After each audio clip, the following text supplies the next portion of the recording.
सभी लिसनर्स को नमस्कार।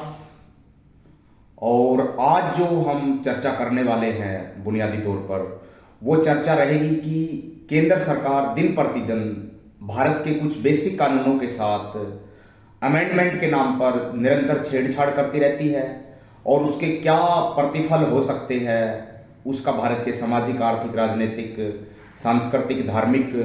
परिस्थितियों पर क्या प्रभाव पड़ेगा, उसके ऊपर चर्चा में आज हमारे साथ जुड़ रहे हैं एडवोकेट सुरेंद्र सिंह सोहल जी। तो आज इस चर्चा को आगे बढ़ाने के लिए मैं सुरेंद्र सिंह सोहल जी से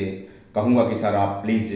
जो दिन प्रतिदिन केंद्र सरकार भारत के बेसिक कानूनों के साथ छेड़छाड़ कर रही है उनके क्या मायने हो सकते हैं और उनका क्या प्रभाव रहेगा, मैं एडवोकेट सोहल साहब का अपने इस चैनल पर वेलकम करता हूं। Welcome sir. धन्यवाद प्रोफेसर साहब। सभी व्यूअर्स को मेरा नमस्कार। जैसा कि प्रोफेसर साहब ने भूमिका में, आज की बातचीत की भूमिका में कहा है कि हमारी जो सरकार, केंद्र सरकार है, समय समय पर जो हमारे देश के जो कानून हैं उनके साथ अमेंडमेंट के नाम पे या उनको बदलने के नाम पे छेड़छाड़ कह सकते हैं कि कर रही है। जैसा कि इस विषय में जो हाल ही में सरकार द्वारा जो एडवोकेट एक्ट 1961 है उसके अंदर सरकार बदलाव कर अमेंडमेंट करना चाह रही है, जिसके लिए सरकार द्वारा एडवोकेट अमेंडमेंट बिल 2025 लाया गया। परंतु उसको लेके जब देश भर के वकीलों ने अपनी प्रतिक्रिया दी, जब उस कानून को देखा, उसका प्रारूप देखा, तो ये पाया गया कि ये जो बदलाव संबंधित जो प्रस्तावित अमेंडमेंट बिल है उसमें बहुत सी ऐसी चीज़ें हैं कि जिसकी कतई कहीं भी आवश्यकता नहीं थी, परंतु फिर भी सरकार द्वारा एक तरह से ये कह सकते हैं कि वकीलों की जमात को अपने बंदिशों के तहत काम करने के लिए और उनके ऊपर तरह तरह की लाइबिलिटीज़ अफिक्स करने के लिए ये प्रस्तावित बिल तैयार किया गया, जिसके ऊपर जैसे ही ये पब्लिक डोमेन में आया तो देश भर के वकीलों ने इस पर अपनी प्रतिक्रिया दी। और सख्त प्रतिक्रिया को देखते हुए सरकार ने एक बार तो अपने हाथ पीछे खींच लिए, क्योंकि इसके ऊपर बहुत स्ट्रांग प्रोटेस्ट देश भर में किया गया। परंतु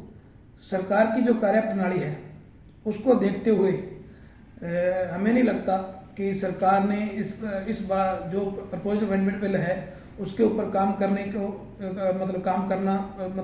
मूल रूप से बंद कर दिया हो।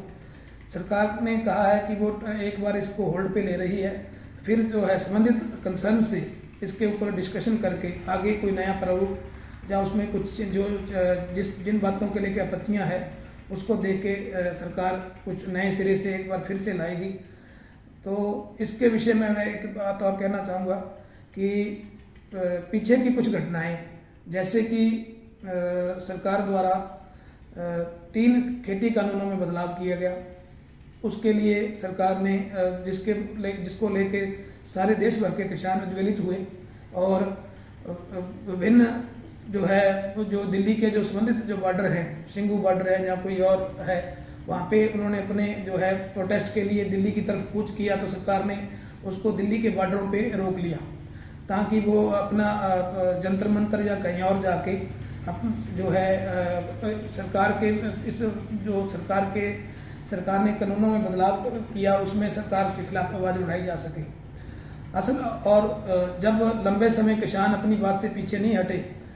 और जिसके अंदर 750 के करीब किसान जो है शहीद हुए, उसके बावजूद सरकार ने उनकी बात को मानने से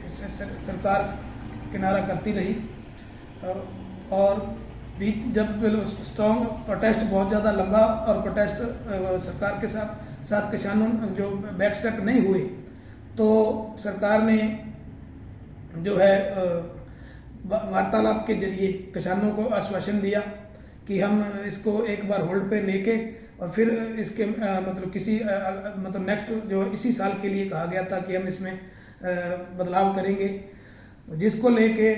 हमारी जो विभिन्न किसान यूनियन है वो धरने पे बैठी हैं। जिसमें एक किसान यूनियन डल्लेवाल जी की है, जगदीश सिंह डल्लेवाल, जिसके लिए मरण वर्त पे जो है भूख हड़ताल पे बैठे हैं, जिनको लगभग 3 महीने का हो चुका है। उसके बावजूद सरकार ने किसानों की बात अभी तक पॉजिटिव वे में नहीं सुनी। इसी को देखते हुए हमें ये लगता है कि सरकार ने जो एडवोकेट अमेंडमेंट बिल की बात है उसमें भी एक बार होल्ड पे लिया है और इसको समाप्त नहीं किया गया। इसलिए इसको सरकार की कार्यप्रणाली को देखते हुए ये प्रतीत होता है कि हमें कंप्लेसेंट होने की आवश्यकता जो है, वकील जमात को कंप्लेसेंट होने की आवश्यकता नहीं है।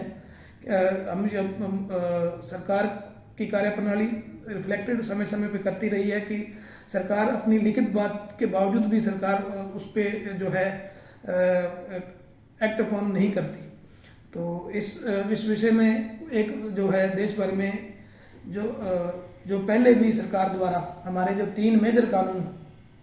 जिसको क्रिमिनल कानून कहा जाता है, इंडियन एविडेंस एक्ट हुआ, आईपीसी हुई, सीआरपीसी हुआ, उसमें भी सरकार द्वारा उनको भारतीयता के नाम पे जो है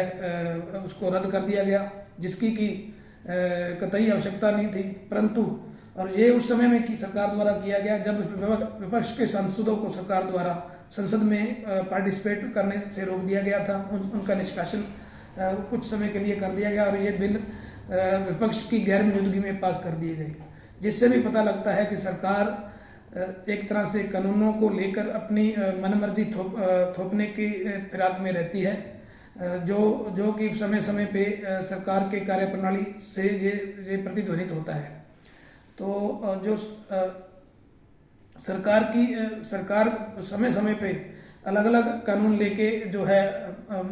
जो नए कानून या कानून में बदलाव के नाम पे कानून लेके आती रही। जैसे एनआरसी का कानून सरकार ने लाया गया, उसमें भी लोगों ने बहुत प्रतिक्रिया दी, जिसकी वजह से वो पास नहीं हो सका। इसी अनुरूप सरकार द्वारा ब्रॉडकास्ट बिल जो है अमेंडमेंट लाया गया, जिसको कि देश भर के हमारे जो है पत्रकार भाईचारे के द्वारा स्ट्रांगली प्रोटेस्ट करने की वजह से जो सरकार है उसके ऊपर भी सरकार ने अपने हाथ वापस खींच लिए। तो और जहाँ पे हमारा विपक्ष या जो नागरिक जत्थेबंदियाँ या जो हमारे देश के जो समूह देश भर के जो नागरिक हैं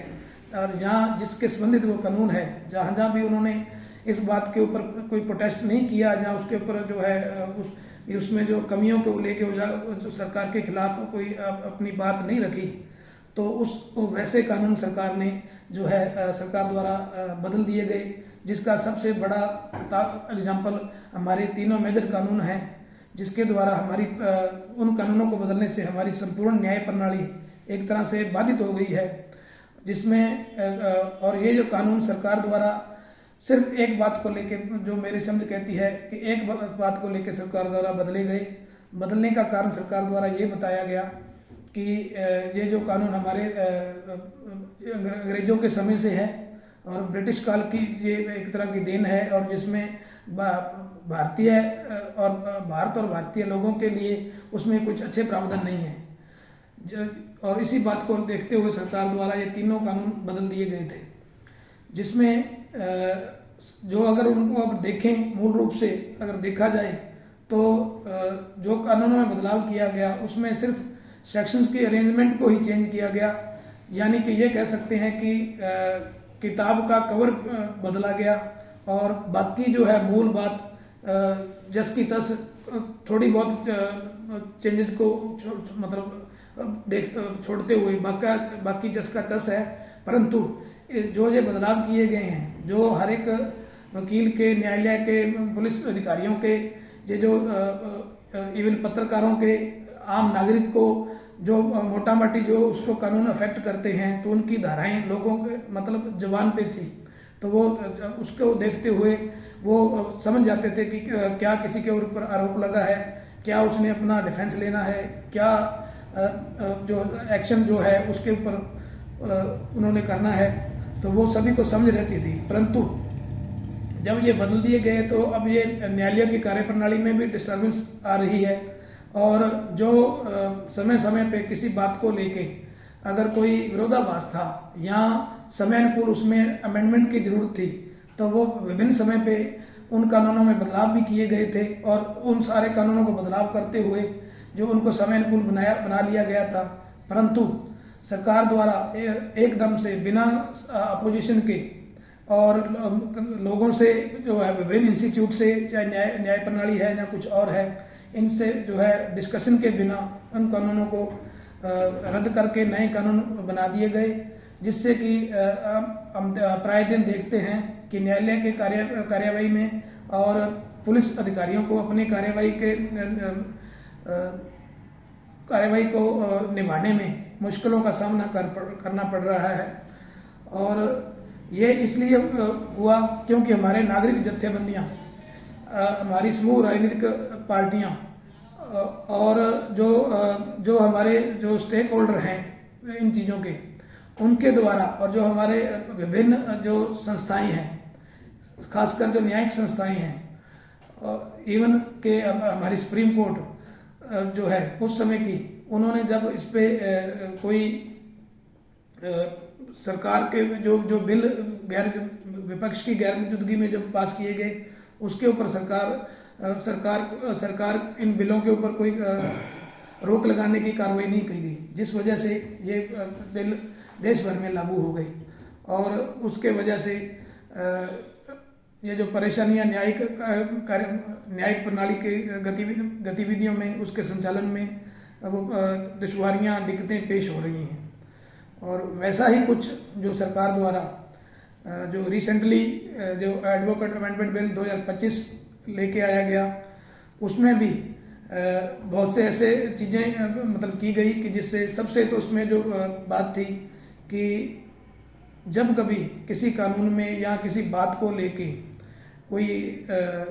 ऐसी जो विपरीत परिस्थिति जो है, जो कि संबंधित एडवोकेट या किसी उस जमात को प्रभावित करती है, तो वो यहाँ कोई ऐसा कानून देश में या कोई चीज़ आती है जिसको लेके कि सरकार के खिलाफ, जिसको कि सरकार के खिलाफ नहीं कहेंगे, उस पर्टिकुलर जो तब्दीली की गई है, और वो जो जब सभी के हित में नहीं है, तो जब कोई आवाज़ उठाता है, स्ट्राइक या हड़ताल, धरना प्रदर्शन करता है, तो सरकार द्वारा उसको विधि विपरीत बताया गया और उसको जो है न्याय के खिलाफ बताया गया, जो इस अमेंडमेंट बिल में सबसे मुख्य बात की गई, जो कि हमारे एक तरह से संवैधानिक अधिकारों का भी हनन है। क्योंकि संविधान हमें जब कभी बोलने की आज़ादी देता है, जिसके संबंध में आर्टिकल 19 और 21 बड़े मतलब संविधान के विशेष प्रावधान है, जिसके तहत हमें अपनी बात रखने का और कहने का हर एक प्रोफेशनल को, हर एक नागरिक को, आम नागरिक को अधिकार है, प्रेस को अधिकार है। और ये अधिकार जो इस पे कुठाराघात करने से जो है सरकार एक तरह से ये दिखलाना चाह रही है कि सरकार की किसी भी कार्रवाई के पर खिलाफ कोई भी स्टेक होल्डर या कोई भी नागरिक या प्रोफेशनल जो बात उनके खिलाफ है उसको लेके आवाज़ ना उठाए। एक तरह से सरकार अपने इस कदम से देश भर के वकील भाईचारे को मतलब बंधनों में बांधना चाहती है, ताकि वो सरकार के खिलाफ किसी भी उठने वाली आवाज़ में अपनी आवाज़ बुलंद ना कर सके। यही सरकार का इस अमेंडमेंट बिल से मंतव्य दिखलाई पड़ता है। और इसके अंदर हालांकि सरकार ने देश भर के वकीलों की जत्थेबंदियों और के विरोध को देखते हुए इसको होल्ड पर ले लिया गया है, परंतु जैसा कि सरकार ने अपनी की कार्य प्रणाली से ये दिखला चुकी है कि सरकार लिखित आश्वासन के बावजूद भी उस पे जो है उस बात को फ्यूचर में एड्रेस करने से जो है कतराती है, उस पर काम नहीं करती। जिसके संबंध में और एग्जाम्पल भी दिए जा सकते हैं, जैसे कि हमारे पहलवान बेटियां जिन्होंने अपने हकों को लेके जंतर मंतर दिल्ली में जो है धरना प्रदर्शन किया अपनी बातों के लिए, उनको लिखित आश्वासन देने के बावजूद जो है सरकार ने अपने एक जो है ब्रजभूषण सिंह जो कुश्ती संघ का अध्यक्ष था, उसके खिलाफ कार्रवाई करने से सरकार बिल्कुल जो है बैकवर्ड पे रही, उस पर कोई सरकार ने कोई एक्शन नहीं लिया। और जो हमारी पहलवान बेटियां हैं उन्होंने दिन प्रतिदिन जब जंतर मंतर पे थी तो उनको उनके साथ उनके ऊपर तशद्दुद विभिन्न रूप से किए गए। बिजली वहाँ की काट दी गई थी, पानी की सप्लाई थी, और भी मुश्किलें थी। वो उन्होंने सर्दी के दिनों में रातें बाहर बिताई। तो ये इस बात से हमारा जो कहना है जो सिर्फ इतना है कि अगर हमारे नागरिक जो है अपने हकों को लेके जागरूक नहीं होंगे और जो सरकार की किसी गलत एक्शन पे अगर बात सही प्लेटफॉर्म पे नहीं उठाएंगे तो सरकार जो है नागरिकों के अधिकारों पर वो है किस तरह से कुठाराघात करती है, ये इसको कहने की आवश्यकता नहीं है। ये इसके बारे में सभी जानते हैं। अगर इस बात में हम एक बात और भी ऐड करूं तो ये जो रिसेंटली जो कुंभ का समापन हुआ है उसके अंदर भी सरकार की कुव्यवस्था किसी से छिपी हुई नहीं है। और जो है वहाँ पे जो वहाँ का कुंभ का पानी नहाने लायक या आचमन करने लायक नहीं था, उसके बावजूद जिसके लिए एनजीटी ने अपने जो है रिपोर्ट्स दी हैं कि ये पानी कंटेमिनेटेड है और उसमें ह्यूमन फेसेस पाया गया और भी तरह की जो सीवरेज या इस तरह का गंदगी उसमें मिक्स हुई है, जिसको लेके जो है अब ये भी रिपोर्टें आ रही हैं कि जो लोग कुंड में जो है स्नान करने के लिए गए उनको स्किन डिजीज की रिपोर्ट्स भी आनी शुरू हो गई है। तो और ये जो धार्मिक अकीदा है लोगों का अपने आप मानने का काम था, परंतु इसमें भी सरकार इस तरह से काम कर रही थी कि जैसे सरकार उसका एक संबंधित पक्षकार हो, बजाय सरकार ने उसका प्रबंधन को करना, सरकार का काम प्रबंधन था, परंतु सरकार ने प्रचार इस तरह से किया कि ये जो है एक आज तक का सबसे बड़ा आयोजन हो, जिसको लेके भी सवाल उठ रहे हैं। तो इस तरह से ऐसी बहुत सी बातें हैं जिसको कि हम सरकार की ये जो कुंभ की बात का रखने का मेरा मतलब ये था कि इससे सरकार की जो कार्यप्रणाली है वो बताई जा सके। और क्योंकि जो देश के नागरिकों के अंदर जो व्यवस्था है वो नागरिकों के लिए ही होती है और सरकार का काम नागरिकों के लिए उस व्यवस्था को देखना होता है, गवर्नेंस करना होता है, ना कि उसमें संबंधित पार्टी बनकर एक तरह से मतलब उस तरह से कार्रवाई करनी और मैलिस इंटेंशन से भी कुछ कह सकते हैं कि कुछ एक्शन हुए। जैसे कि जब कुंभ की कुव्यवस्थाएं सामने लाई गई तो सरकार ने उन सामने लाने वाले लोगों के ऊपर ही सख्ती दिखाने का भी रिपोर्ट्स हैं। सरकार ये तो कह रही है कि कुंभ ये प्रचारित किया जा रहा है कि 45 दिनों के कुंभ में करीबन 64 करोड़ लोगों ने स्नान कर लिया। अब ये पता नहीं कि ये आंकड़ा कहाँ से आया, परंतु जो कुंभ की वजह से वहाँ कुव्यवस्था की वजह से लोगों की मौतें हुई, जिसमें उसमें भी बहुत बड़ी गिनती है, फट्टड़ भी बहुत बड़े हुए हैं, उसके बारे में सरकार आज तक भी ये बताने में जो है चुप्पी साधे हुए कि कितने लोग फट्टड़ हुए, कितनों की मौत हुई। इसी तरह से हम अगर जरूरत के अनुसार अगर हमारे नागरिक अपनी बात संवैधानिक तरीकों से जब भी उठाते हैं, अगर वो नहीं उठाएंगे तो ये जो विभिन्न जो कानून हैं जो जिन लोगों के लिए बनाए गए हैं, भले ही उनके पक्ष में ना हो तो सरकार समय समय पर ऐसे कानून पारित करते रहेगी। रही बात कानूनों का जो है औपनिवेशिक काल का जो है जो बताना, उसमें मैं ये कहूँगा कि बहुतेरे कानून जो हैं ब्रिटिश काल के ही हैं, परंतु वो जैसे उस समय पास किए गए थे वैसे नहीं हैं, क्योंकि सभी कानूनों में नियमानुसार समय अनुसार परिवर्तन कर लिया गया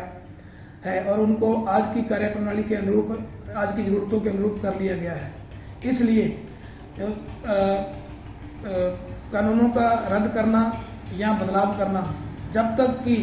कानून मृतप्राय ना हो जाएं या जो जरूरतों को पूरा ना करते हों, तब तक कानून में बदलाव की आवश्यकता कभी भी नहीं होती। और इसके लिए भी बहुत सी जो ड्राफ्टिंग कमेटी है और बहुत सी कमेटियां हैं जिसके ऊपर डिस्कशन के बाद ही इनके ऊपर जो है फैसला लेने की आवश्यकता होती है। परंतु इस सरकार का जो इसका तीसरा कार्यकाल है, ये दिखलाई पड़ता है कि सरकार किसी भी चीज़ को लागू पहले करती है, उसके परिणामों के बारे में बाद में बात करती है, जिसके विषय में नोटबंदी भी एक एग्जाम्पल है, लॉकडाउन भी एग्जाम्पल है, जीएसटी का कानून भी एग्जाम्पल है। और इन्हीं और